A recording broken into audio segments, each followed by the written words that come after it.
මේ බෝරුවෝ මෙන්න මේ කිතුල් ගහ ලොකු වුණාම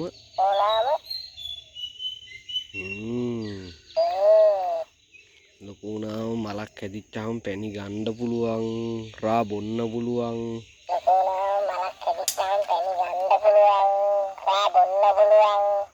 දියෙන් ඊට වඩා ලොකු කිතුල් ගහක්. රා වොන්න පුළුවන්, පැණි ගන්න පුළුවන්, කිතුල් හකුරු කන්න පුළුවන්, අම්මෝ කිතුල් තලප හදන්න පුළුවන්, කිතුල් පිටි ගත්ත හැකි. රා වොන්න පුළුවන්, පැණි ගන්න පුළුවන්, කිතුල් හකුරු කන්න පුළුවන්, අම්මෝ කිතුල් තලප හදන්න පුළුවන්, කිතුල් පිටි ගත්ත හැකි. කිතුල් පිටි? Yes.